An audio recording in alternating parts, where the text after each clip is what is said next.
My daughter's millionaire boyfriend turned out to be my ex who abandoned me 26 years ago. I never expected our paths to cross again, especially not like this. At their wedding, I walked in wearing the dress he gifted me decades ago and his face went white when he saw me. I was holding my daughter's wedding invitation when I realized the groom's name wasn't printed anywhere on the elegant cardstock. "It's a surprise, Mom," Pamela had said when I called to ask about the omission. "He wants to make a dramatic entrance." 26 years of buried memories suddenly crashed over me as I wondered if some surprises were meant to destroy rather than delight. The invitation itself was stunning, cream-colored paper with gold embossing, the kind of expensive stationery that screamed money and taste. But where the groom's name should have been, there was just elegant script reading, "Request the honor of your presence at the marriage of Pamela Marie Harrison to her beloved." Her beloved. Not even a hint of identity. I set the invitation on my kitchen table and called Pamela immediately. She answered on the first ring, her voice bright with the kind of happiness I hadn't heard since she was a little girl on Christmas morning. "Isn't it beautiful, Mom?" He had them custom made by this exclusive printer in the city. He said he wanted everything to be perfect. "Pamela, honey, where's his name? There's no groom's name anywhere on this invitation." She laughed, that tinkling sound that used to make me smile but now sent warning bells through my head. "I told you it's going to be a surprise. He's planning this whole elaborate reveal for the ceremony. He says the mystery makes it more romantic." The word made my stomach clench. I'd heard that excuse before a lifetime ago, when I was young and naive enough to believe that secrecy could be charming instead of dangerous. I pressed my fingers against my temples, trying to push away the memories that threatened to surface. "Pamela, this is your wedding invitation. People need to know who you're marrying. What if they want to send gifts? What about the registry?" "Oh, Mom, you're being so practical. He's taking care of everything. The registry is at Nordstrom and Tiffany's, and he says people who really matter will know what to bring." Nordstrom and Tiffany's. My daughter, who had been shopping at Target and saving every penny since she was 16, was suddenly registered at stores I couldn't afford to window shop in. The woman who had worked 2 jobs through college, who had never asked me for financial help even when I knew she was eating ramen noodles for dinner 3 nights a week, was now talking about wedding registries that cost more than my annual salary. "Pamela, I need to meet this man. You've been dating for what, 3 months? And now you're getting married in 2 weeks? This is all happening so fast." The silence on the other end of the line stretched uncomfortably long. When she finally spoke, her voice had lost some of its sparkle. "Mom, I know it seems quick, but when you know, you know. He makes me feel special. He makes me feel like I'm worth something." Those words cut deeper than she could have intended. Worth something. As if 24 years of unconditional love, of working double shifts to pay for her dance lessons and school supplies, of celebrating every small victory and holding her through every disappointment, hadn't already proven her worth. As if the sacrifices I'd made as a single mother meant nothing compared to whatever this mystery man was offering. "You've always been worth everything to me," I said quietly. "You don't need someone else to validate that." "That's not what I meant." Her voice sharpened with irritation. "I meant he sees potential in me. He believes in my dreams. He's already talking about investing in my photography business, maybe getting me studio space in Manhattan." Manhattan. My daughter, who had never lived more than 30 miles from where she was born, was suddenly making plans for Manhattan. With a man whose name she wouldn't even tell her own mother. "Pamela, please. Just let me meet him. Let me take you both to dinner.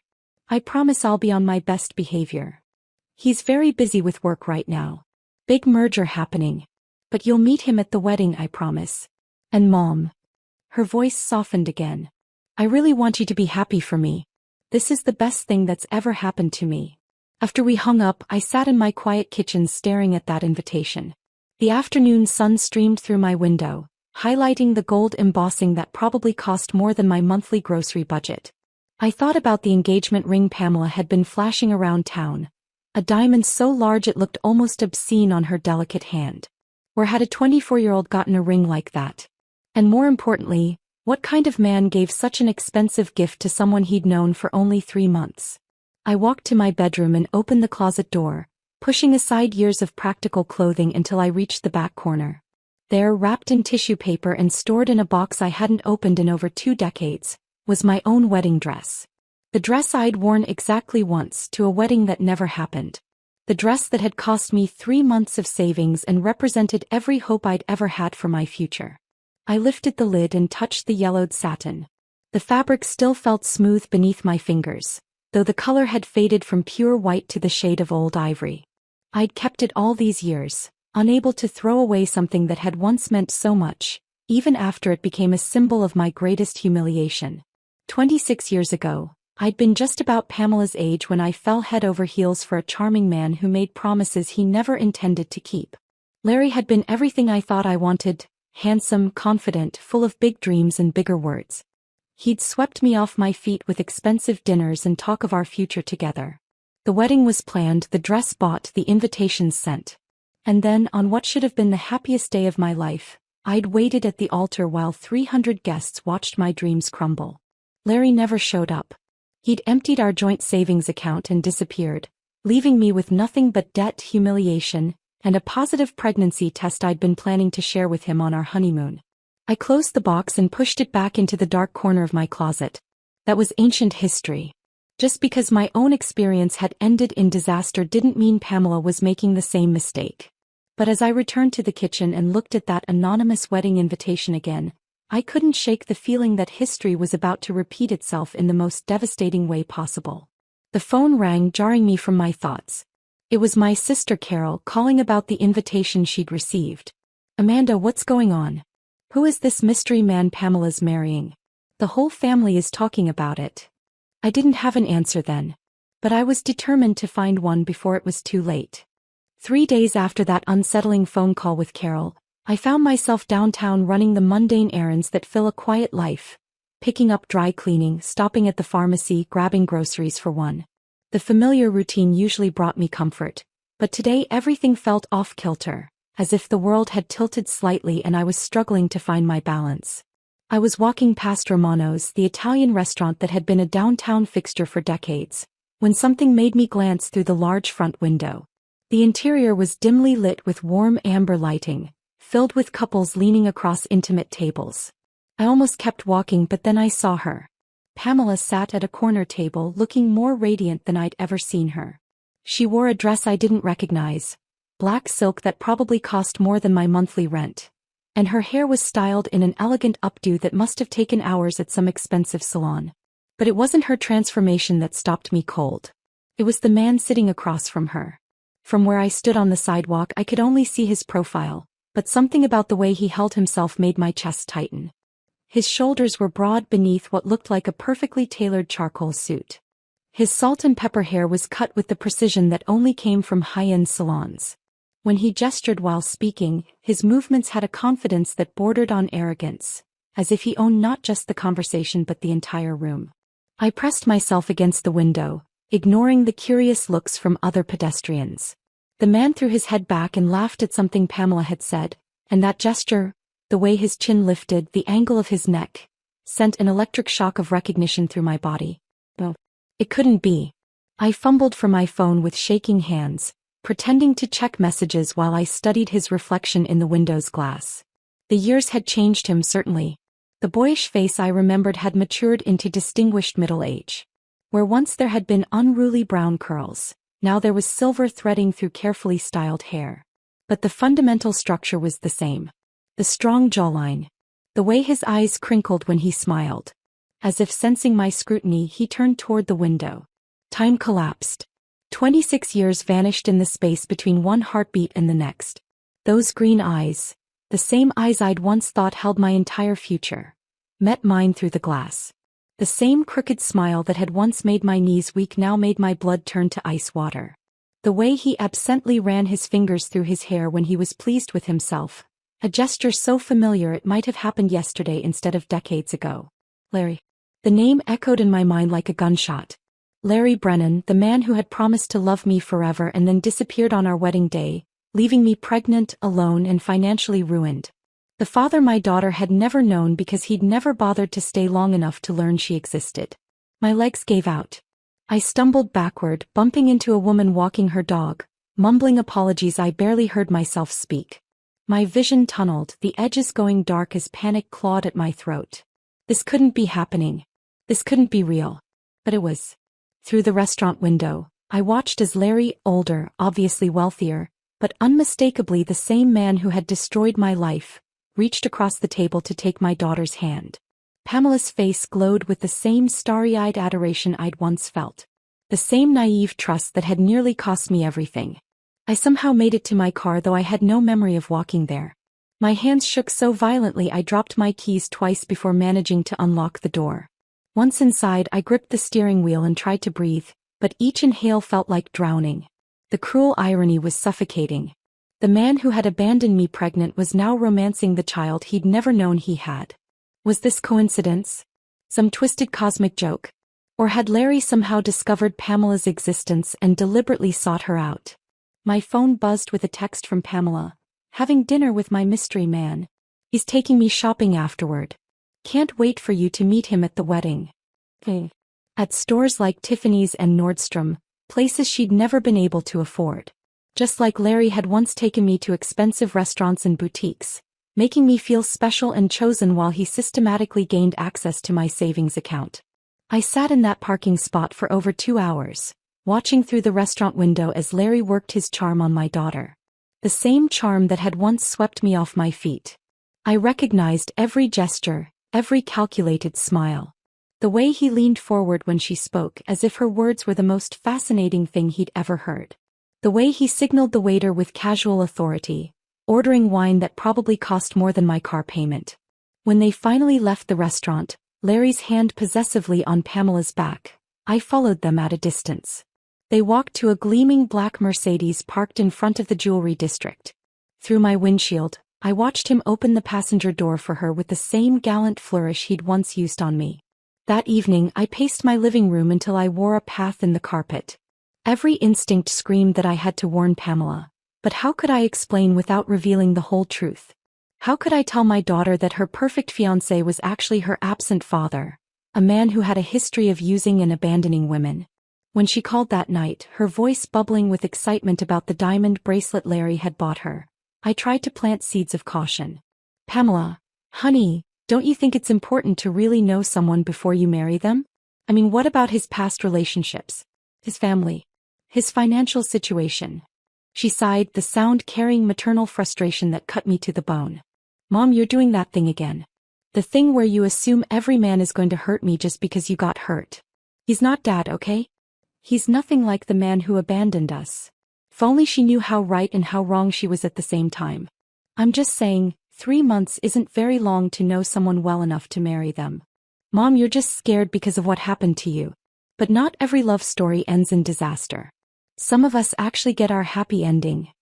Her words hit their mark with surgical precision. After she hung up, I sat in the dark, wondering if I was seeing threats where none existed, if my own trauma was making me paranoid. But every time I closed my eyes, I saw Larry's face through that restaurant window, and I knew with absolute certainty that my daughter was about to make the same mistake I had 26 years ago.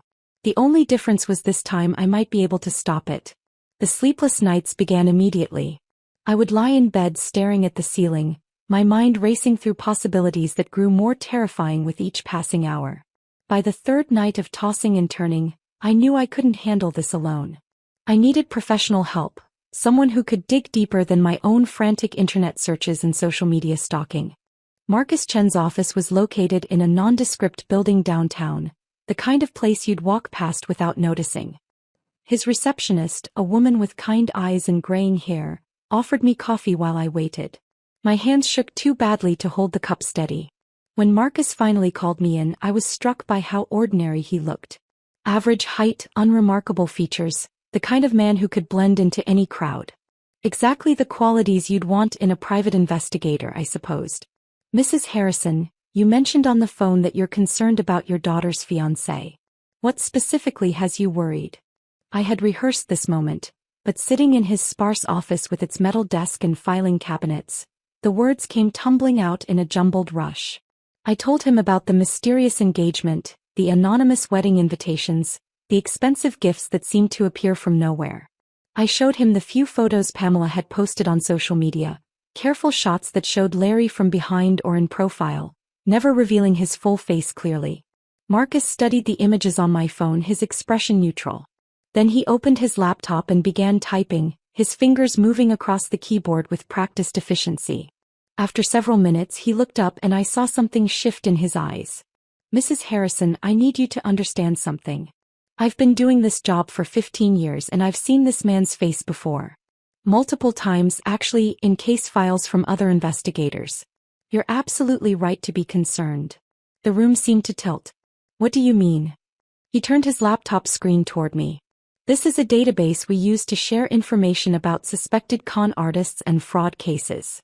Your daughter's fiancé appears in at least 6 different files from the past decade alone. Different cities, different identities, but it's definitely the same man." The screen showed a collection of photos, some grainy surveillance shots, others clearly taken from dating profiles or social media. In every image, Larry looked slightly different.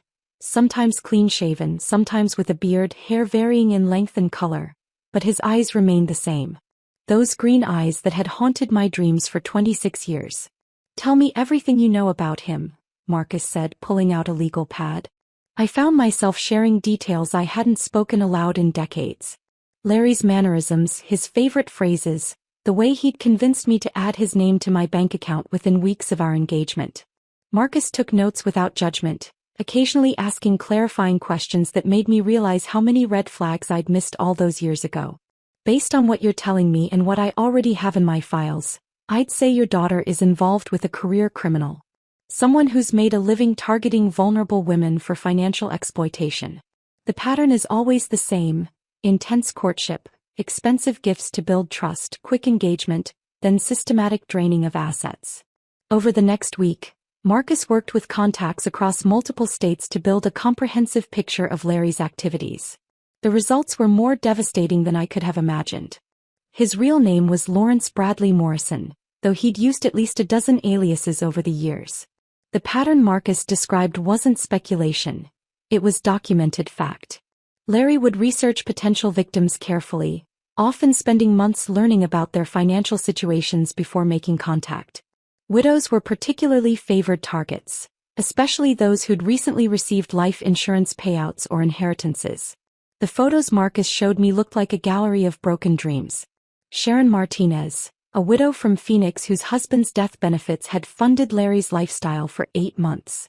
Jennifer Walsh, a divorced teacher from Portland who'd trusted Larry with her disability settlement. Catherine Reed, whose inheritance from her parents had disappeared along with Larry after a whirlwind 6-month romance. Each woman had the same look in their pre-Larry photos: hope, vulnerability, the desire to believe in love again. The after photos, when they existed, showed hollow-eyed shells of their former selves. "I'd like you to speak with one of his recent victims," Marcus said during our second meeting. "Margaret Thompson. She's local and she's agreed to meet with you.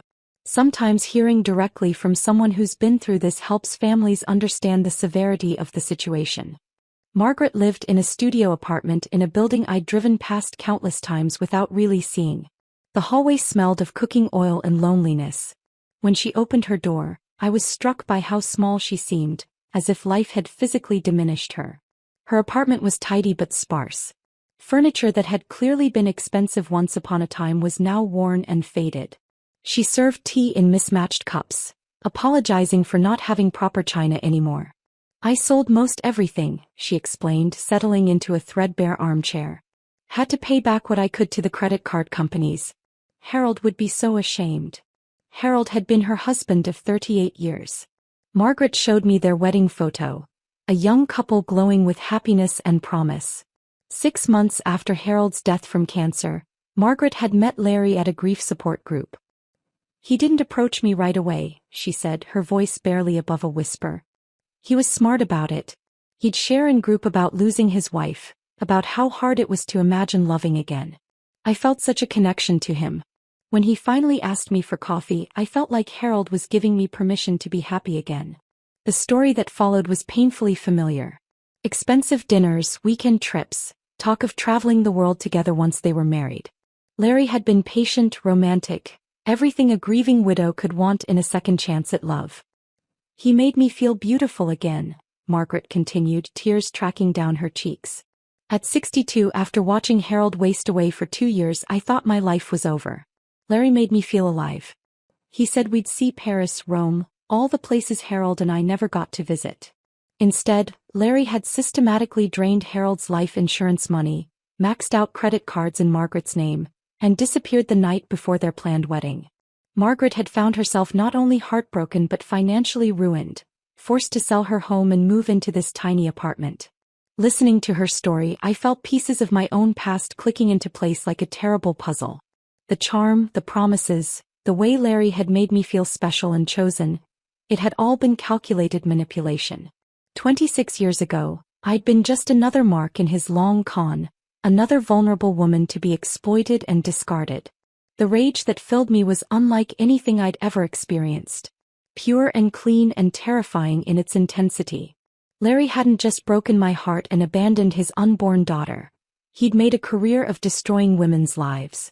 And now he'd targeted Pamela, his own child, for his final, most devastating con. As I left Margaret's apartment building that evening, I knew that stopping Larry wasn't just about saving my daughter anymore. It was about ending a cycle of destruction that had gone on far too long. I drove straight to Pamela's apartment from Margaret's building, my hands gripping the steering wheel so tightly my knuckles ached.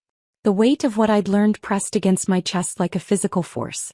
Every fiber of my being screamed that I had to protect my daughter, but I also knew I couldn't reveal the full truth without destroying her in ways that might never heal. Pamela answered her door wearing a silk robe that probably cost more than my monthly utilities bill. Her hair was perfectly styled even though it was past 9 in the evening, and her makeup looked professionally done. The transformation from my practical, budget-conscious daughter to this polished version was so complete it felt like looking at a stranger. "Mom, what are you doing here so late?" She glanced nervously over her shoulder. "This really isn't a good time. We need to talk, Pamela. About your fiancé. I've learned some things that concern me." Her expression shifted from surprise to irritation. "What kind of things?" I had practiced this conversation during the drive over, trying to find the right balance between warning and honesty without revealing Larry's identity. I've heard rumors about his business practices. Some concerning stories about his past relationships. "Honey, I think you need to slow down and really investigate who this man is before you marry him." Pamela's face flushed red. "Rumors? From who? You don't even know him. You've never met him. You don't know anything about our relationship."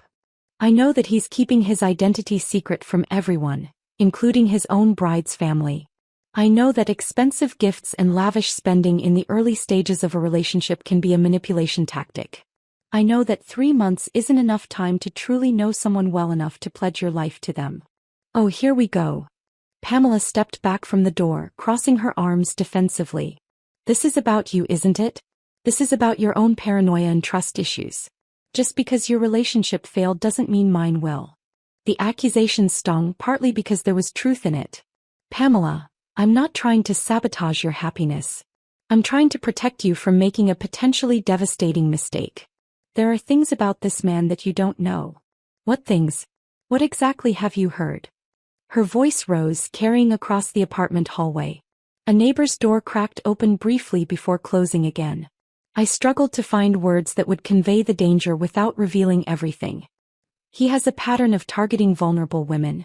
He makes big promises and then disappears with their money. I've spoken to people who know his history." "That's ridiculous." Pamela's laugh was sharp and bitter. "You've been investigating my fiancé? You hired someone to spy on the man I love? How dare you?" "Pamela, please listen to me. I've seen documentation. There are other women who've been hurt by this same man. The same promises, the same expensive gifts, the same rush to marriage.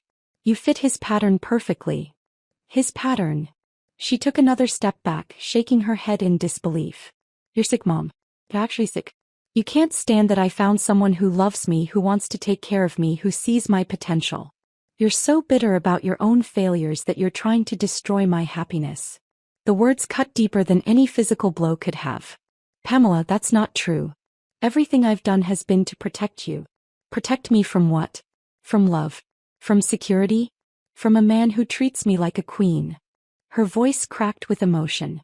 "You raised me to be independent and strong, and now that I am, you can't handle it. You can't handle that I don't need you anymore. You don't understand. This man is dangerous. He's not who he appears to be. You know what's dangerous? Pamela's voice dropped to a whisper that somehow felt more threatening than shouting. A mother who's so consumed with her own damage that she's willing to sabotage her daughter's chance at happiness. You're poisoning my happiness because you can't stand that I found love when you couldn't. She slammed the door so hard the sound echoed through the hallway like a gunshot. I stood there for several minutes, staring at the closed door, hoping she might reconsider and open it again. When that didn't happen, I knocked softly and called her name. No response. I tried calling her phone from the hallway and heard it ringing inside the apartment, but she didn't answer. The drive home felt endless. Every red light gave me more time to replay the conversation, to wonder if I'd handled it wrong, if there had been some other approach that might have reached her. By the time I pulled into my driveway, I was questioning everything I thought I knew. The next 3 days were torture. Pamela didn't return my calls or respond to my texts. When I drove by her apartment, her car was gone. I tried reaching her at work, but her coworker said she'd taken vacation time to spend with her fiancé. Her social media accounts, which had never been private before, were suddenly blocked to me. For the first time in 24 years, my daughter and I were completely estranged, and Larry was the cause. I found myself wandering through my empty house like a ghost, questioning every decision I'd made. Was I the bitter, suspicious woman Pamela had accused me of being?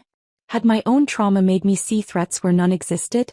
Margaret's story had seemed so compelling, but what if I'd misunderstood? What if Larry had genuinely changed over the decades? The doubt was almost worse than the certainty had been. At least when I'd been sure of Larry's guilt, I'd had a clear purpose. Now I felt unmoored, adrift in a sea of second-guessing that left me exhausted and confused. On the 4th day, unable to bear the silence any longer, I drove to the downtown area where I'd first spotted Larry and Pamela together.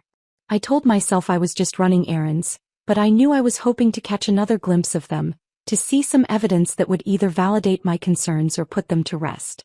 I found them at a high-end art gallery, studying paintings that cost more than my annual salary. Larry stood behind Pamela with his arms around her waist, whispering something in her ear that made her laugh. The gesture was so familiar it took my breath away. He'd held me exactly the same way 26 years ago when we'd window shopped at galleries I couldn't afford. They moved through the gallery like a perfectly matched couple, Larry's hand possessively on Pamela's back, guiding her from piece to piece. I watched from across the street as he spoke to the gallery owner, his manner confident and charming. The same confidence that had once made me feel special and chosen. The parallel was so exact it felt like watching my own past replay in slow motion, and I knew with devastating certainty that I hadn't been wrong about anything. That evening I called Marcus from my car while still parked across from the art gallery. The sight of Larry manipulating my daughter with the exact same gestures he'd once used on me had shattered any remaining doubt about his intentions. I need to meet with more of his victims, I told Marcus without preamble. I need to understand the full scope of what we're dealing with.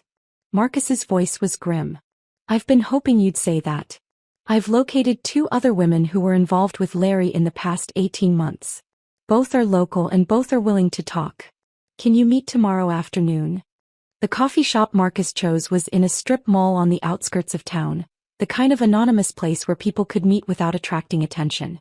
I arrived early and claimed a corner table, my nerves stretched tight with anticipation and dread. Jessica arrived first. A petite woman with flour-dusted fingernails and tired eyes that looked older than her 28 years.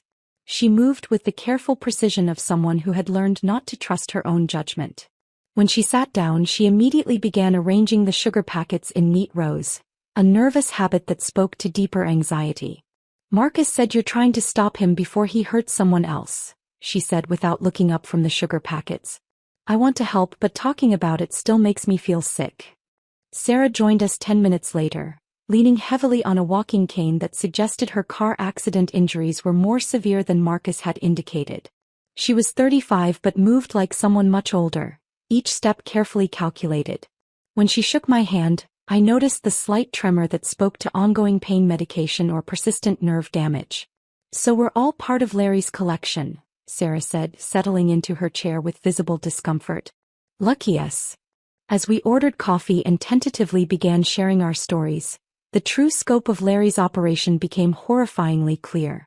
Jessica had met him at a small business networking event, where he'd presented himself as a successful restaurant investor looking for promising opportunities. Her bakery had been struggling but showing potential, and Larry had swept in with promises of expansion funding and partnership. He made it seem like I was exactly what he'd been looking for, Jessica explained, her voice barely above a whisper. A talented baker with vision but limited capital. He said he'd been searching for someone like me for years, someone who understood that food was about more than just business. It was about bringing joy to people's lives. The familiar pattern made my stomach churn. Larry had used almost identical language with me decades ago, talking about how he'd been waiting his whole life to find someone who understood his dreams and ambitions. Sarah's story followed the same blueprint with surgical precision. She'd been recovering from the car accident that had ended her teaching career, dealing with chronic pain and facing an uncertain future. Larry had appeared at her physical therapy clinic, charming the staff and presenting himself as a successful businessman who'd overcome his own health challenges. He told me about his back injury from a skiing accident, how it had changed his perspective on what really mattered in life, Sarah said, unconsciously rubbing her left shoulder. He said meeting me proved that everything happened for a reason, that our shared experience with recovery had brought us together for a purpose. Larry had courted Sarah for 3 months, just long enough to gain her complete trust before suggesting they combine their resources for their future together. Her car accident settlement, intended to provide security during her recovery, had disappeared along with Larry after what should have been their engagement celebration. The worst part wasn't losing the money, Sarah continued, her voice growing stronger with anger. It was realizing how perfectly he'd played me. Every conversation we'd had, every intimate moment we'd shared, he'd been calculating exactly how to get what he wanted. I felt like such a fool. Jessica nodded emphatically. That's exactly it. The financial loss was devastating, but the psychological damage was worse. He made me question everything about my own judgment. I stopped trusting my instincts about people completely. As we talked, Marcus arrived with a thick folder of documents. His investigation had revealed that Larry's current lifestyle was funded entirely through an intricate network of shell companies and fraudulent investments. The expensive restaurants, the luxury car, the designer suits, all of it was smoke and mirrors built on money stolen from women like us. He's gotten more sophisticated over the years, Marcus explained, spreading papers across our small table. The Larry who left you pregnant 26 years ago was operating on a much smaller scale. Now he's running what amounts to a criminal enterprise. The documentation was overwhelming. Bank records showing systematic transfers from victim accounts to Larry's various business entities. Corporate filings for companies that existed only on paper. Credit applications using false information and stolen identities. Larry hadn't just evolved from a petty con artist, he'd become a predator operating at a professional level. He's already started working on your daughter, Marcus continued, his expression grave. We've tracked several small transfers from her accounts to companies he controls. Nothing large enough to trigger suspicion, but definitely part of a pattern we've seen before. The room seemed to tilt. While I'd been frantically trying to warn Pamela about Larry's past, he'd already begun draining her finances in preparation for a larger theft. That night, I drove home and went straight to my bedroom closet. I pushed aside years of practical clothing until I reached the back corner, where my wedding dress hung in its protective bag like a museum piece.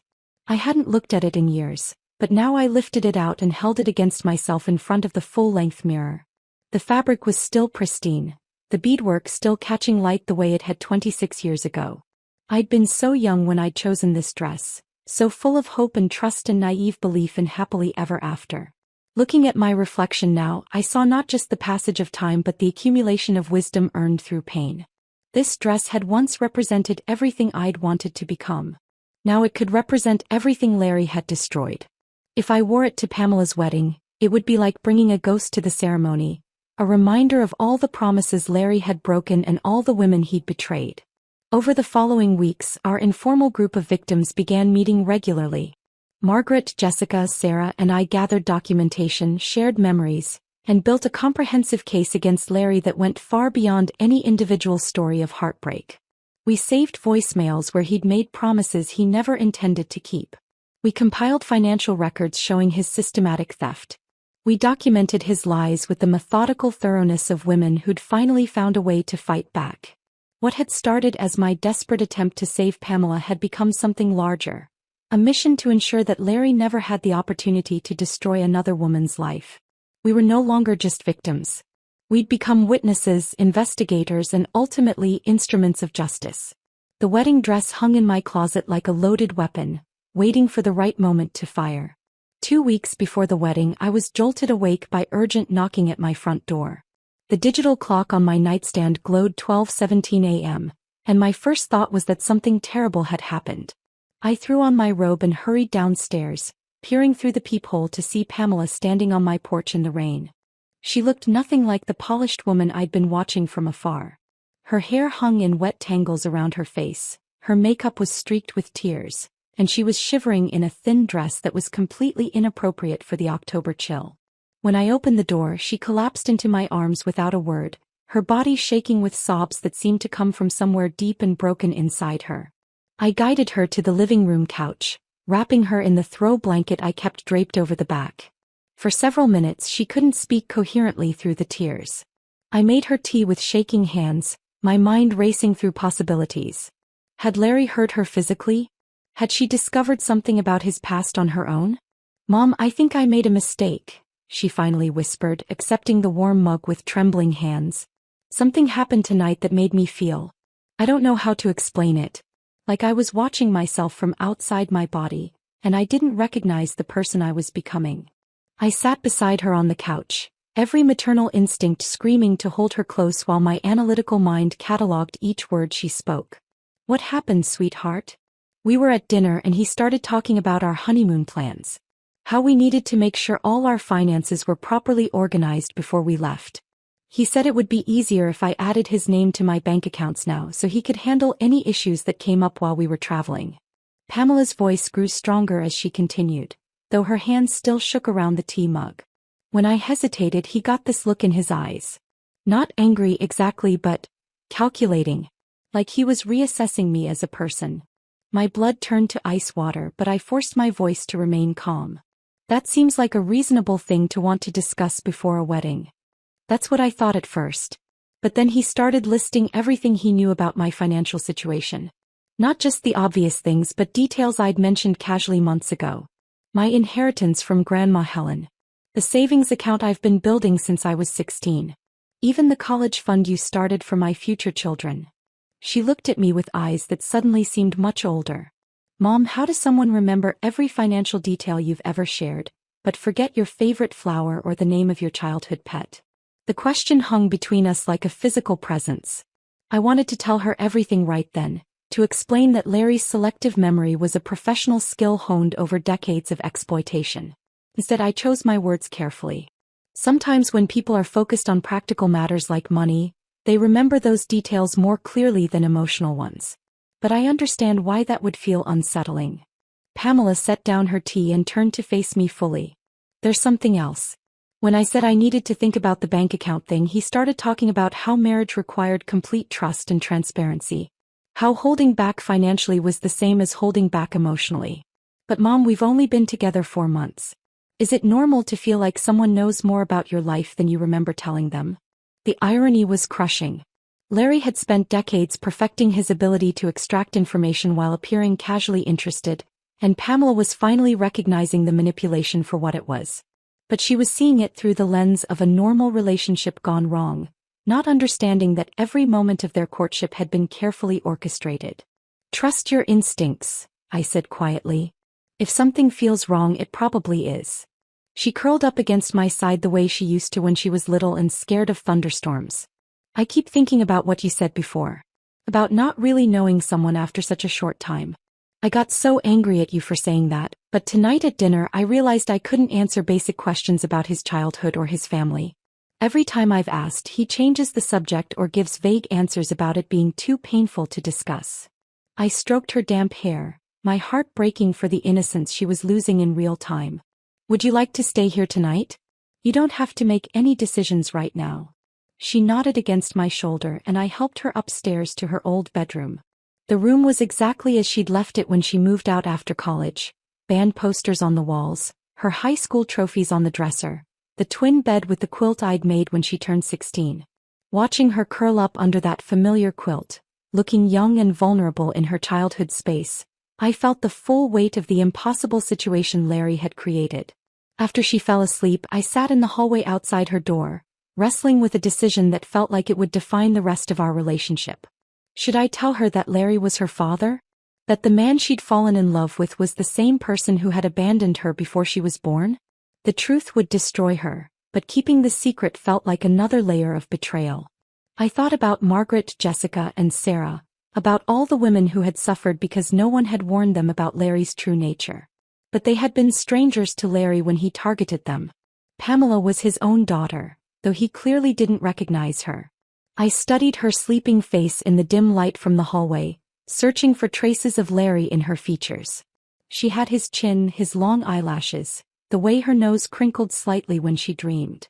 How could he spend months courting her without seeing himself reflected in her face? The answer was as simple as it was horrifying. Larry had never bothered to look closely enough at me 26 years ago to remember what I looked like, let alone imagine what our child might become. The next morning, Pamela joined me for breakfast at the kitchen table where we'd shared thousands of meals over the years. She looked better after sleeping, though the worry lines around her eyes hadn't completely faded. "I've been thinking about what you said," she began, pouring herself coffee from the pot I'd made extra strong. "About really knowing someone before you marry them. I realized last night that I don't even know his middle name." We talked for 2 hours, and with each revelation my heart sank deeper. Larry knew about every aspect of Pamela's financial life because he'd systematically extracted that information over months of careful questioning. He knew about her inheritance, her savings, her credit score, her investment accounts, even the modest retirement fund she'd started at her job. He'd positioned himself to access everything she owned, just as he'd done with Margaret, Jessica, Sarah, and countless other women. When she finally left that morning, Pamela was still planning to go through with the wedding despite her growing doubts. "Maybe I'm just having pre-wedding jitters," she said, though her voice lacked conviction. "Everyone says it's normal to have second thoughts before such a big commitment." After she drove away, I stood in my kitchen staring at the anonymous wedding invitation still propped against the sugar bowl. The wedding was in 12 days, and my daughter was walking into a trap that would destroy not just her financial future but potentially her ability to ever trust again. I made my decision then, standing in that quiet kitchen with morning sunlight streaming through the windows. I would attend the wedding wearing the dress Larry had given me 26 years ago. If he wanted to complete his destruction of our family, he would have to face the ghost of his past crimes first. The plan crystallized in my mind with startling clarity. I reached for my phone and dialed Margaret's number first, my hands steadier than they had been in weeks. "Margaret, it's Amanda Harrison. I need to ask something of you that might sound completely insane, but I think it's our only chance to stop Larry before he destroys another life." The silence on the other end stretched long enough that I wondered if the call had dropped. When Margaret finally spoke, her voice was barely audible. "What do you need me to do?" "I want you to come to Pamela's wedding with me. As my guest. I'm going to expose Larry in front of everyone, and I need you there to back up my story with yours." Margaret's sharp intake of breath was audible through the phone. "Amanda, I can't face him again. I'm barely holding myself together as it is. Seeing him, being in the same room with him." "I know what I'm asking," I said gently. "I know it's terrifying. But Margaret, he's about to do to my daughter exactly what he did to you. She's already starting to see through his lies, but she doesn't have the full picture. If we don't act now, she'll end up like us, broken and penniless, except she's his own daughter and he doesn't even know it." The weight of that revelation seemed to travel through the phone line. Margaret was quiet for a long moment before speaking again, and when she did, her voice carried a strength I hadn't heard before. "His own daughter. My God, Amanda. Yes, I'll be there. That monster needs to be stopped." Jessica answered on the first ring when I called her 20 minutes later. Her voice was tense as if she'd been expecting bad news. "It's Amanda.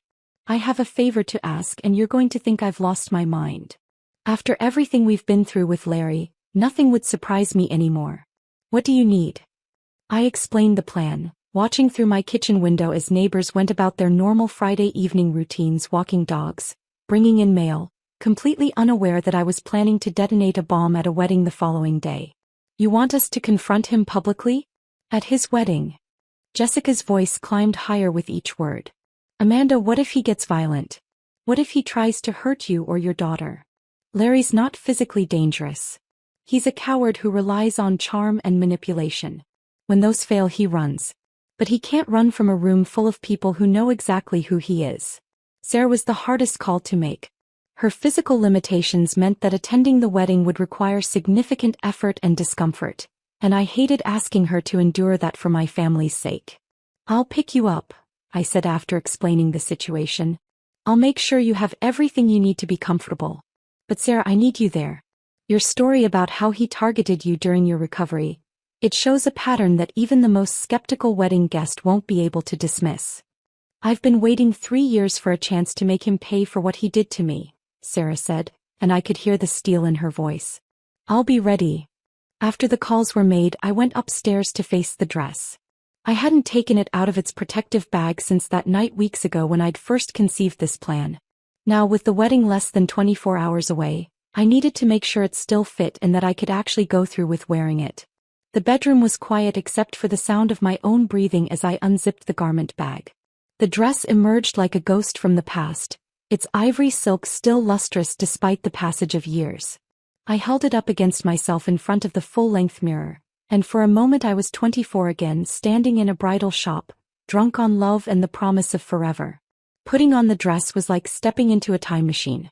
The fabric settled around my body with surprising familiarity, though I could feel the subtle changes that 26 years in childbirth had wrought.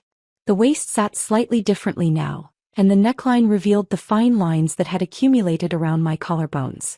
But it still fit, and when I looked in the mirror, I saw both the young woman who had believed in fairy tales and the older woman who had learned to fight her own battles. The dress had been beautiful once, chosen with care and hope and dreams of a perfect future. Tomorrow it would serve a different purpose entirely. It would be armor, a weapon forged from betrayal and tempered by time. Larry would see it and know immediately that his carefully constructed new identity was about to crumble. Marcus arrived at my door that evening with a thick manila envelope tucked under his arm. His expression was grim as he handed it over. "This is everything we've compiled on Larry Morrison, also known as Lawrence Bradley Lawrence Brennan, and at least 6 other aliases we've identified. The FBI has been building a case for months, apparently. Your situation just gave them the final pieces they needed." I opened the envelope and felt my stomach drop. The documentation was even more extensive than I had imagined. Bank records showing systematic theft from over 15 women across multiple states. False identity documents. Tax evasion on an industrial scale. Credit card fraud. Money laundering through his network of shell companies. "How long has he been doing this?" I asked, though I wasn't sure I wanted to know the answer. "Based on what we can prove, at least 20 years. Probably longer.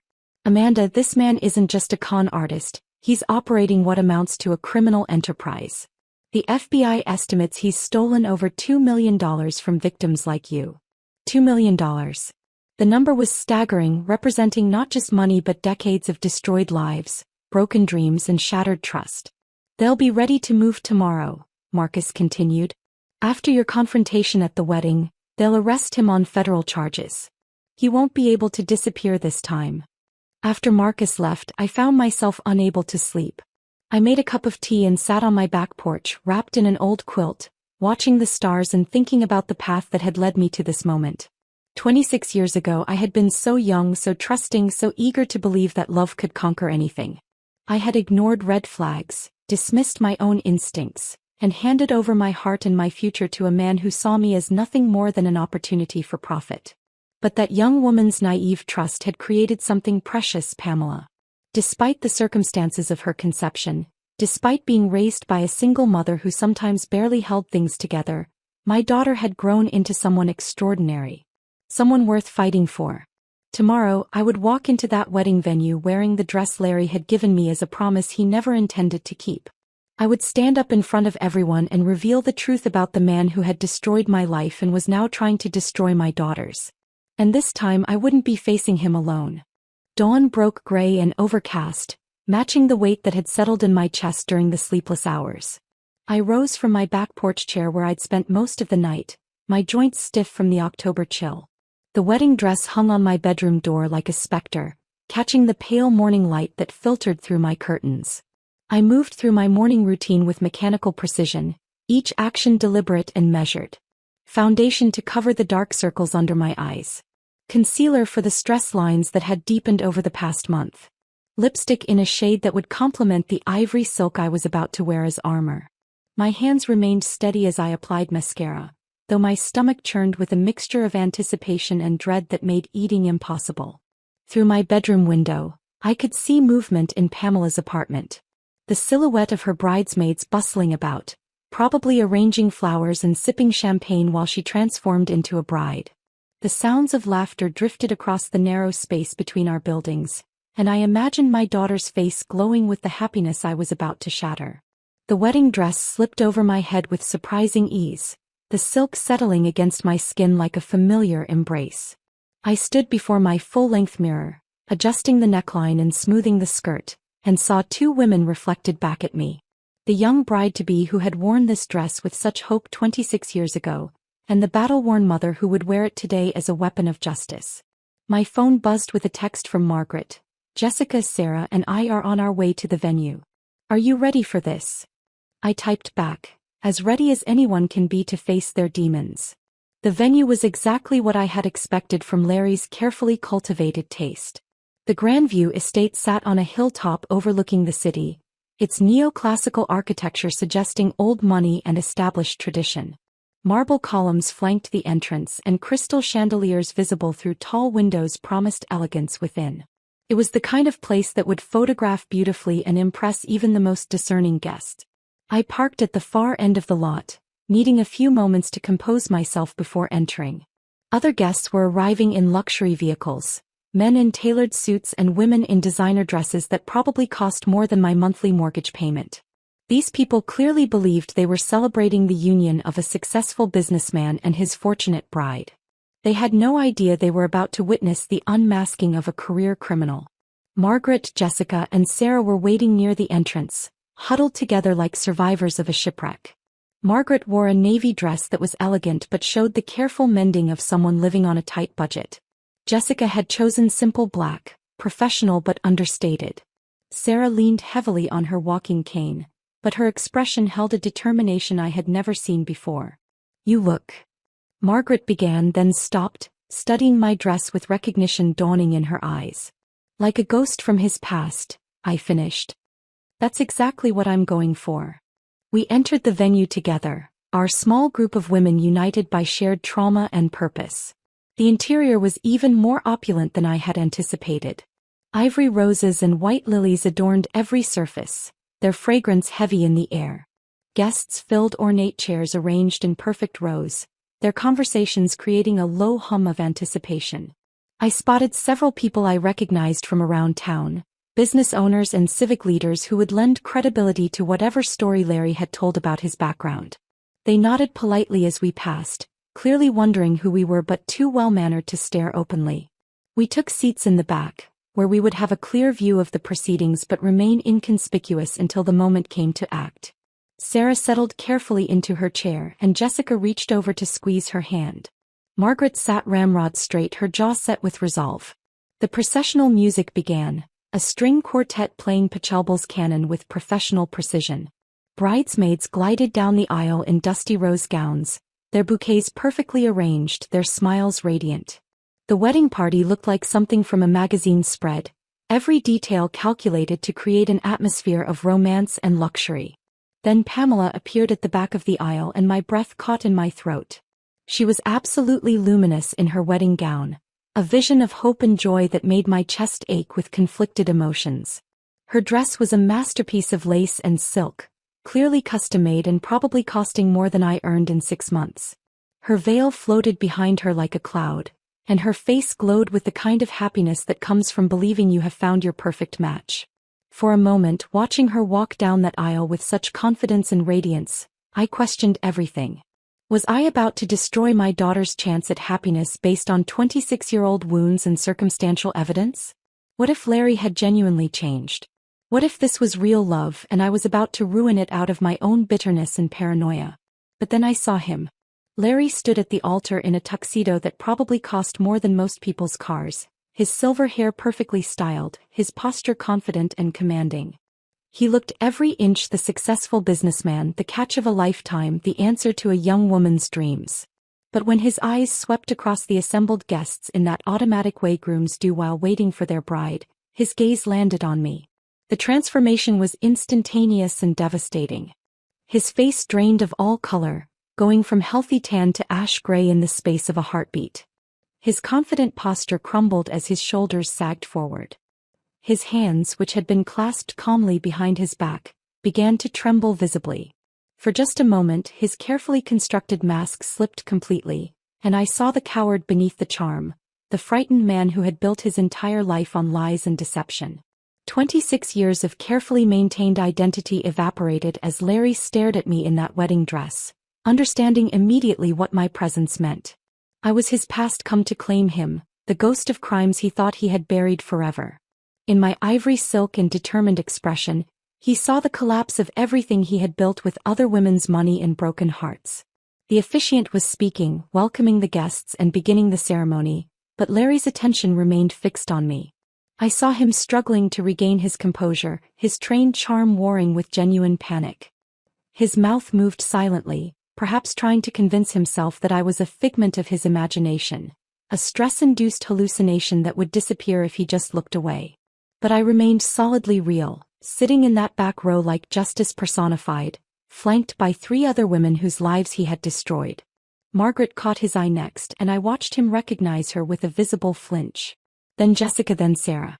One by one his victims revealed themselves, and with each recognition, Larry's facade cracked a little more. Pamela, radiant in her innocence, continued her walk down the aisle, oblivious to the drama unfolding between her mother and her groom. She had eyes only for the man she thought was her future, the wealthy businessman who had swept her off her feet with promises of love and security.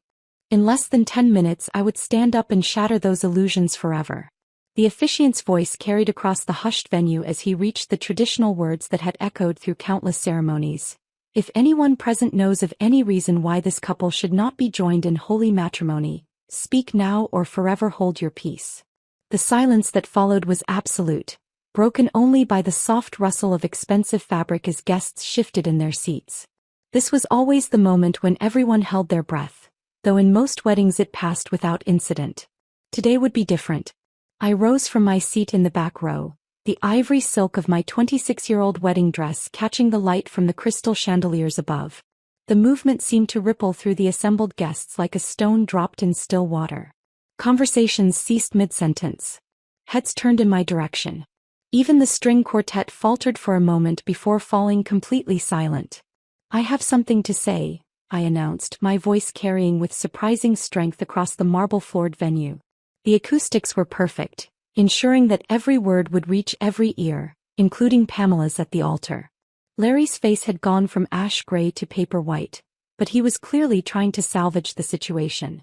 I saw him lean slightly toward the officiant, probably preparing to dismiss me as a mentally unstable wedding crasher. But I wasn't finished speaking. "This man gave me this very dress 26 years ago for our wedding day," I continued, smoothing the silk skirt with hands that had stopped trembling the moment I committed to action. "We had planned our future together. We had sent out invitations, booked a venue, chosen flowers. And then, on what should have been the happiest day of my life, he disappeared. He emptied our joint bank account and vanished, leaving me pregnant and alone." The gasps from the crowd were audible now, a collective intake of breath that seemed to suck the air from the room. I saw wedding guests exchange shocked glances, their expressions shifting from polite attention to horrified fascination. Several people had their phones out, though whether they were calling for security or recording the scene I couldn't tell. Larry stepped forward, his training in crisis management finally kicking in. "Ladies and gentlemen, I apologize for this disruption," he said, his voice projecting the calm authority he'd perfected over decades of deception. "This woman is clearly suffering from some sort of mental breakdown. She's confusing me with someone from her past. I've never seen her before in my life." His lie was so smooth, so convincing, that for a moment I could see doubt creeping into some of the guests' expressions. This was exactly what Larry did best: redirect blame, create confusion, make his victims seem unreliable while he appeared reasonable and sympathetic. But I wasn't alone this time. Margaret stood up from her seat beside me, her navy dress a stark contrast to the pastel elegance surrounding us. "My name is Margaret Thompson," she said, her voice shaking but determined. This man stole my husband's life insurance money after Harold died of cancer. He promised to marry me, promised we'd travel the world together.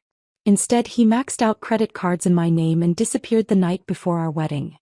A murmur ran through the crowd, and I saw several guests turning to stare at Larry with new suspicion. His confident demeanor was beginning to crack, though he still maintained his posture at the altar.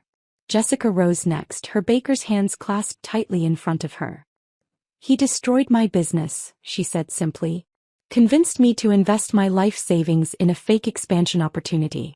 I lost everything: my bakery, my apartment, my credit rating. Also, he could fund his lifestyle while he searched for his next victim. The murmur grew louder, more agitated. I could see wedding guests beginning to connect the dots, their expressions shifting from confusion to outrage. Larry's mouth opened and closed soundlessly, his prepared responses clearly inadequate for this coordinated exposure. Sarah was the last to stand, using her walking cane for support as she faced the crowd. He targeted me when I was recovering from a car accident that ended my teaching career. He knew I was vulnerable, knew I had a settlement coming. He made me believe he understood my pain because he'd supposedly been through the same thing. Every word was a lie designed to access my money. The venue erupted in chaos. Wedding guests were on their feet, some demanding explanations, others backing toward the exits. I could hear fragments of angry conversations, people putting together their own pieces of Larry's deception.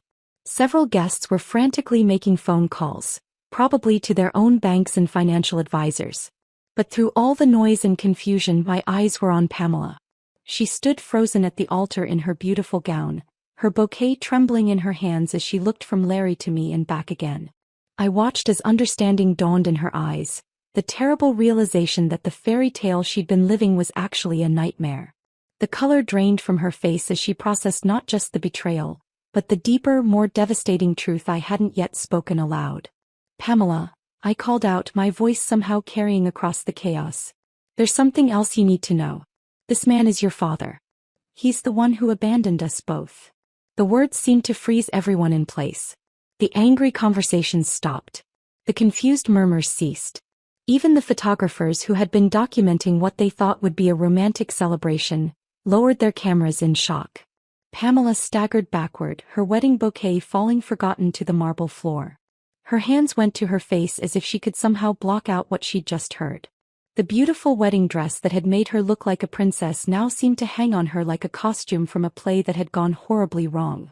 "No," she whispered, the word barely audible but somehow carrying across the silent venue. "No, that can't be true. That's not possible."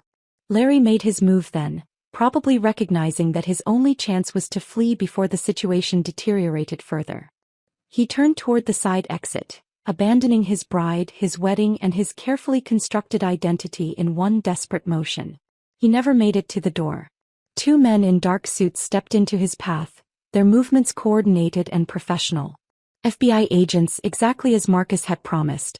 They'd been waiting outside, ready to move the moment our confrontation exposed Larry's true nature. "Lawrence Bradley Morrison," one of the agents announced, his voice cutting through the stunned silence as he produced handcuffs.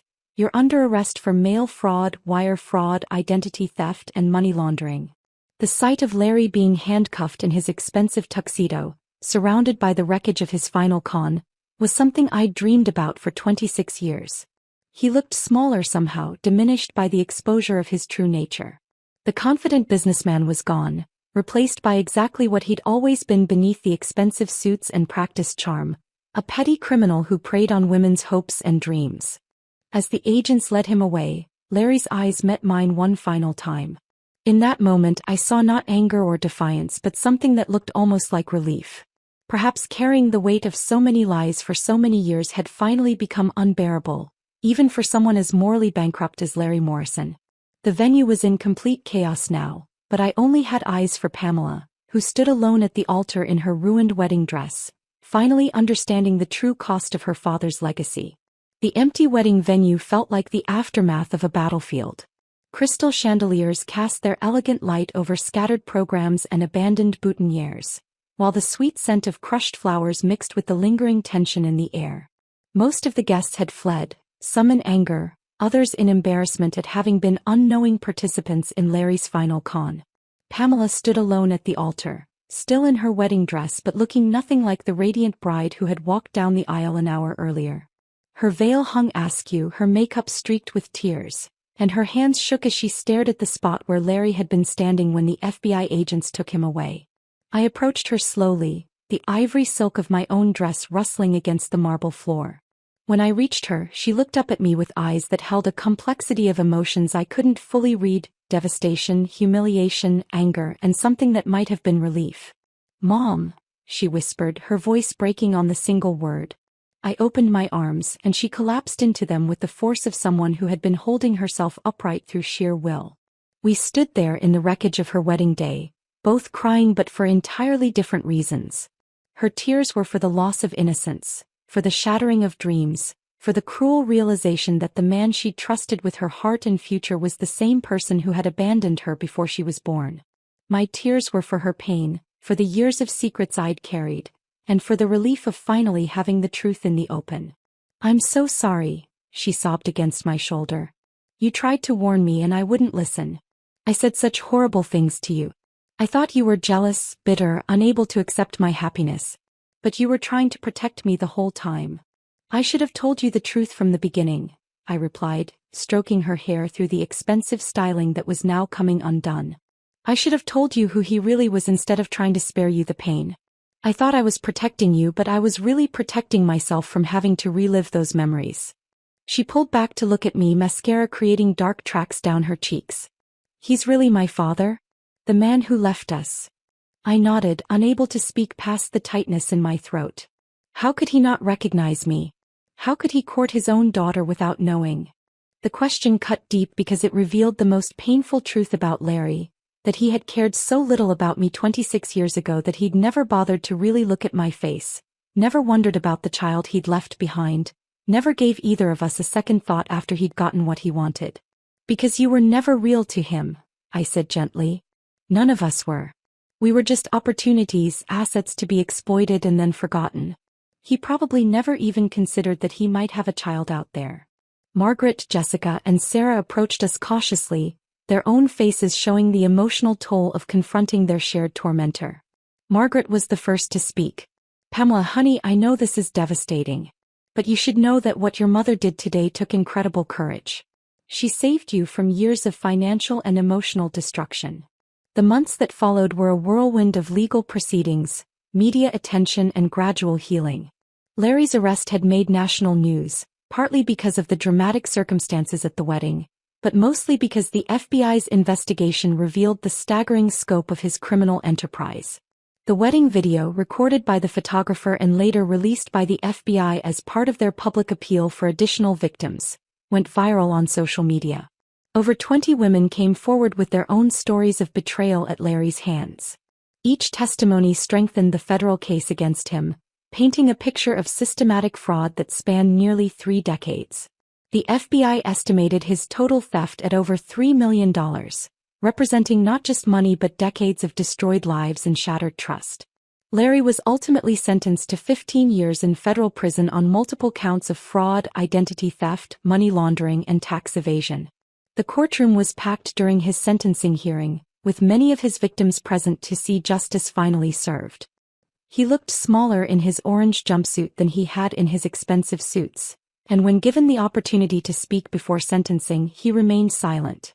Pamela attended the hearing with me, sitting in the front row as the judge delivered the sentence that would keep her father behind bars for most of his remaining productive years. She had chosen to face him one final time, not for closure but for confirmation that the man she'd thought she loved had never really existed at all. The victim support group that Margaret, Jessica, Sarah, and I had formed grew into something larger and more meaningful than any of us had anticipated. We met weekly at first, sharing our experiences and helping each other navigate the complex emotions that came with being systematically betrayed. Word spread through social media and local news coverage, and other women began joining us, not just Larry's victims, but women who had been targeted by similar predators. Pamela threw herself into the healing process with the same determination she'd once applied to her studies and career. She took a leave of absence from work to attend therapy, to understand how she'd been manipulated, and to identify the warning signs she'd missed. She read extensively about financial fraud, emotional manipulation, and the psychology of con artists. 6 months after the wedding that never was, Pamela started volunteering with organizations that helped fraud victims rebuild their lives. She spoke at conferences about recognizing manipulation tactics, helped other young women understand the difference between healthy romance and predatory behavior, and used her own experience to educate others about the sophisticated methods modern con artists employed. Watching my daughter transform her humiliation into purpose reminded me why I had fought so hard to protect her. The woman who emerged from Larry's betrayal was stronger, wiser, and more compassionate than the one who had walked down that aisle in her wedding dress. She had inherited not just Larry's stubborn streak, but my resilience, and she was using both to ensure that other women wouldn't suffer as we had. On a warm evening in late spring, I stood in my garden holding the wedding dress one final time. The local museum had agreed to include it in an upcoming exhibit about women's resilience throughout history. The curator had been fascinated by its story, how a symbol of broken promises had become a weapon of justice, how the dress meant to represent one woman's happiest day had instead prevented another woman's greatest tragedy. I folded the dress carefully into its donation box, running my fingers over the silk one last time. It had served its purpose magnificently. For 26 years, it had hung in my closet as a reminder of pain and betrayal. For one perfect afternoon, it had been armor and sword, a ghost from the past that had shattered Larry's carefully constructed lies. As I sealed the box and prepared to take it to the museum, I realized that the greatest victory wasn't Larry's imprisonment or even the money that had been recovered for some of his victims. The greatest victory was the life I had built in spite of his abandonment, a life so full of love, purpose, and genuine relationships that his absence had become completely irrelevant. Standing in my garden as the evening light faded, surrounded by flowers I had planted and tended with my own hands, I understood that sometimes the most complete revenge is simply living well. If this story of justice and family secrets kept you captivated, hit that like button right now. My favorite part was when Amanda walked into that wedding wearing the dress Larry gave her 26 years ago, watching his face go white as his past caught up with him. What was your favorite moment? Drop it in the comments below. Don't miss more powerful stories of resilience and justice like this. Subscribe and hit that notification bell so you never miss an upload.